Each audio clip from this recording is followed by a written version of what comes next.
Hey guys, it's Sam and welcome to another manga review.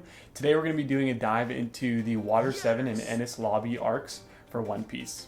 Let's go ahead and get started. So the Water 7 arc starts shortly after Skypiea ends. The crew's ship, the Merry Go, is pretty badly damaged. So the crew is in desperate need of a new carpenter. Now while Usopp has been doing pretty well with maintaining the ship up to now, there's some significant damage that is needed of an expert. So they travel to Water 7, which is renowned for some of the best carpenters in the world, and that's where we find ourselves started from this arc. So the crew gets to Water 7, and immediately off the bat, what I love so much about this arc is the world, the city of Water 7. You can see it takes inspirations from places in the world like Venice with some of the canal structure, and I really love the way that Oda thought out some of the day-to-day lives of these citizens as it seems so realistic and well lived in. So the crew get to the city, and they're looking for a carpenter to help fix their ship. They find a crew, they meet the mayor of the city, Iceberg, and after doing some quick inspections, they find out that the Merry-Go is actually is in too critical of a condition. They recommend they scrap the ship. While it's a tough decision, Luffy, as the captain, ultimately does decide that it's best that they scrap the Merry-Go and move on to building a new ship to continue their adventures. This is really hard for the crew to swallow, specifically for Usopp. While this seems like a pretty simple opening to a new arc, what I really loved about Water 7 was that Oda brings up a lot of questions that have kind of been lingering in the back of our minds as readers naturally, rather than just presenting a new situation. It's things that we've already been thinking about. For instance, one of the huge subplots of this arc revolves around Robin and how she kind of mysteriously joined onto the crew, and throughout the whole Skypiea arc, she's just immediately seen as one of the members of the crew, like nothing is different. And while that may be true, there's always this level of mystery surrounding her that we never really dove into. In previous arcs, some of the questions and subplots that are dove into are presented with the arc. And what I really liked about the beginning of Water 7 is that these are naturally brought up. I, as a reader, was curious, is there more to Robin?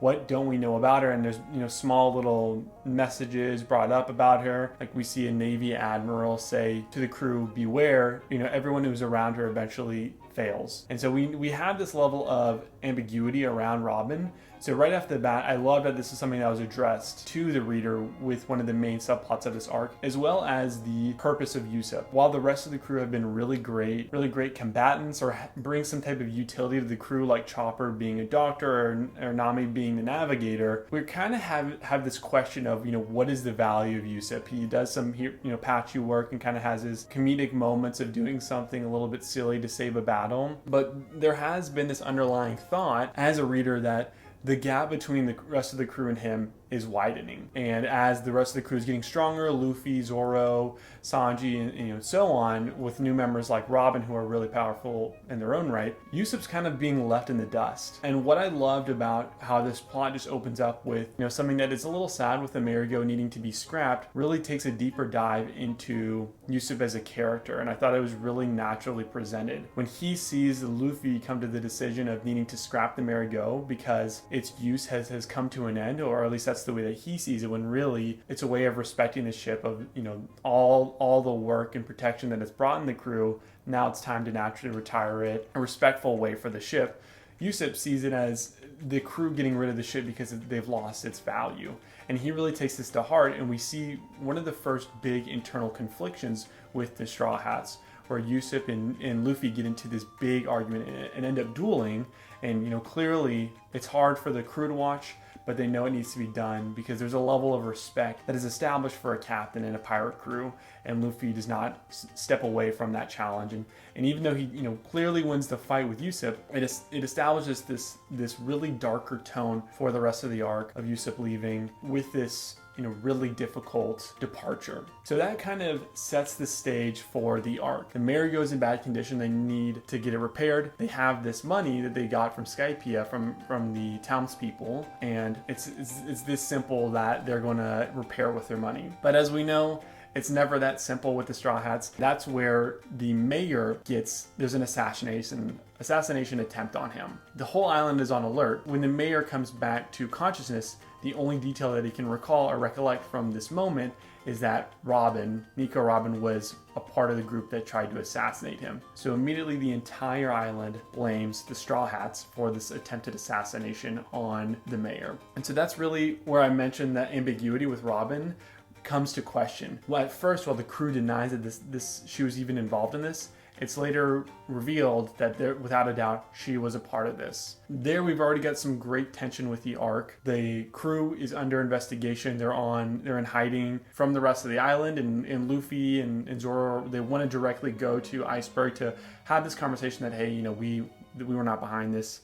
While also there's some internal conflict of Usopp leaving. So eventually what we find out is that the assassination was planned by world government members, part of the crew, CP9, which have some long history, not only with Robin herself, but also with Water 7, the city. And so here we have the plot of the arc. We know that Robin is somehow involved with this world government, and what we come to figure out, which I love and I feel like was such an organic transition, is how brutal of an upbringing Robin had and how it's so deeply connected with the government, and how really it's probably the most traumatic childhood that any of the Straw Hats had. And it adds a lot of depth to Robin's character, who had a lot of unknowns surrounded around her, and I really felt like I gained a deeper appreciation for her character. She's involved with the world government, and she eventually, we find out the fact that she is working with them by her own will, but in order to protect the Straw Hats, because she feels like she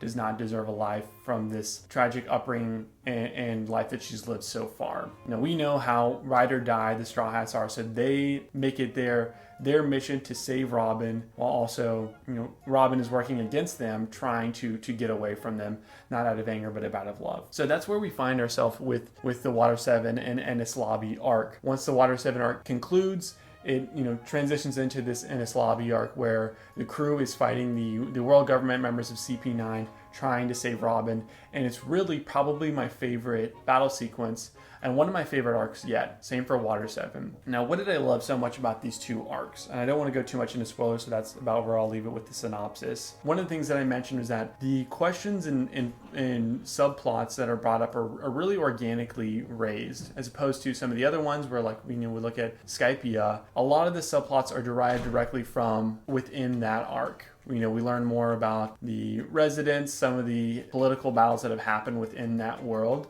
but it's all contained within that world itself. As opposed to Water 7, those plots are brought up organically. We see this divide happening between Usopp and the rest of the crew, as well as we have this mystery surrounded around Robin, and we see the detrimental state that the Mirago is in. So we have these naturally raised subplots that I really had an immediate buy into, as opposed to some of these other arcs where Oda kind of has to build up the world and then gets you intrigued, and it can be kind of difficult when it's rinse and repeat from one arc to a new arc. This storyline was something that a lot of readers, and myself included, were already naturally a bit curious about. So I loved that.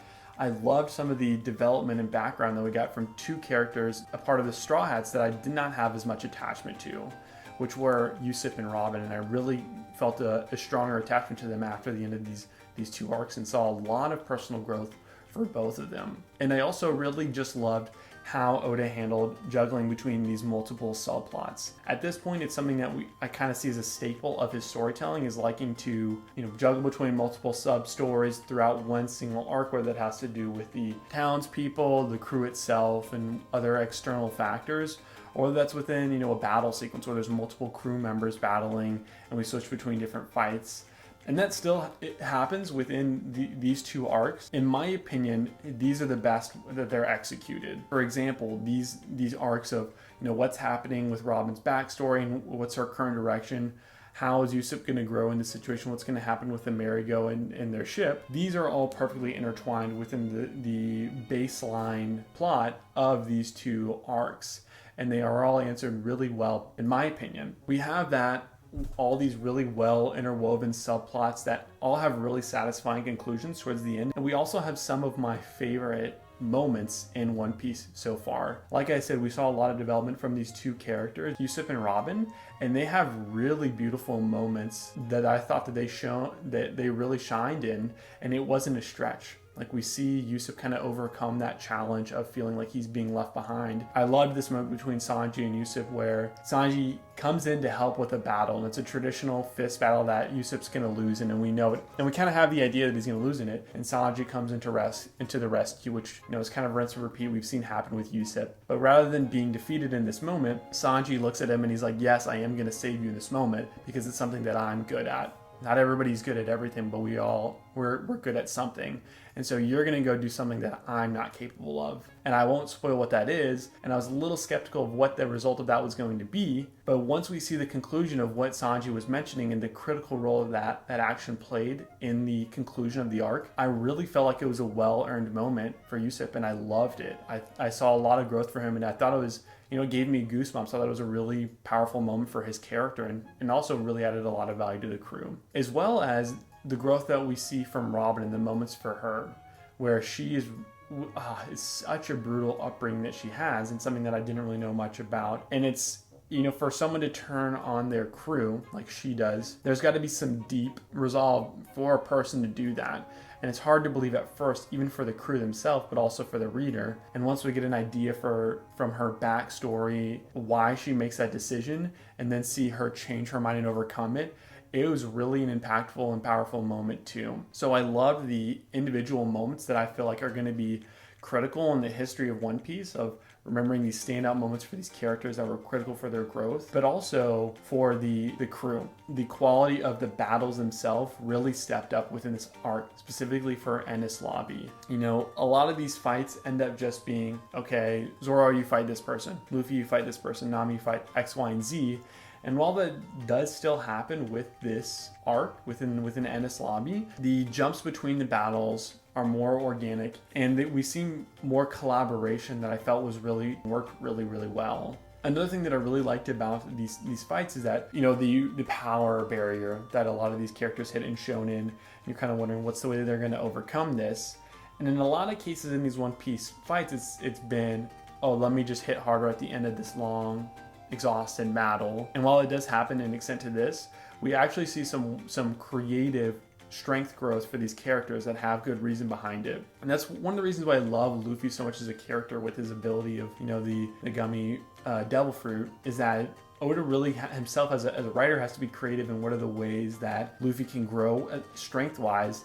And it's really well executed within this arc, specifically when he, you know, learns the Gear 2 and Gear 3 abilities from fighting these CP9 agents and seeing how they're able to master these, you know, 6 powers or 6 stages of whatever they call it. For those who read it, you'll know what I'm talking about. But Luffy, from battling these, he gains this insight and incorporates it with his Devil Fruit ability to have much more powerful fighting skills, and it works really well. And we see a lot of growth from him, as well as the other characters. Like we see Nami with new abilities, same for Yusuf. Really, every character has new abilities that they gain, and it's really well, you know, explained and executed, as far as it's not just, this is more difficult, here I evolve. We kind of see the logic behind why these members become stronger in battle.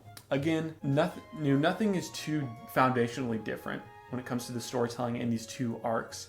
But for me personally, at this point of One Piece, I really enjoyed it, and I thought it was a great shonen. But I think these 2 arcs, for me personally, take this series from something great to something that's special. From all those points that I raised, from the storytelling, the way that Oda has kind of perfected the ability to juggle multiple subplots and have them perfectly interwoven with one foundational storyline that runs consistently, and we have, you know, satisfying conclusions with the Marigold, satisfying conclusion with Robin, satisfying conclusion with Yusuf, as well as, you know, a new member that I won't go, you know, spoil, but a really great addition as well that gets a lot of shine. We see those subplots handled perfectly. New abilities that the crew members get when it comes to combat, and how it was really well explained and thought out, and that shows within these battles being more exciting. Just the storytelling in general, because it's so well thought out, and there's not really any dull moments like I've had in some of these previous arcs where, you know, we had time with the crew and then we got to spend time giving backstory.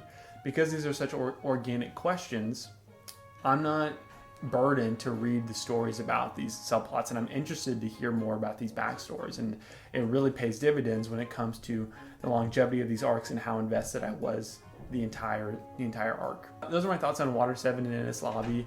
I'm really excited to start the next arc. Thriller Park, I believe, is the name. Where this arc concludes is really a perfect position. We understand, you know, what is next for the crew members, not specifically, but we see some of the story building of characters that have been in Luffy's past, like Ace, like his father, like his grandfather, kind of building up the plot for what's to come. But the crew is in a really great position as far as you know, where their ship is at, where they are internally as a crew, really tight-knit and bonded, and their physical abilities as well. So there are my thoughts, guys. Thank you so much for watching.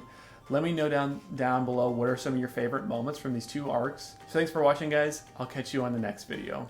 Peace out.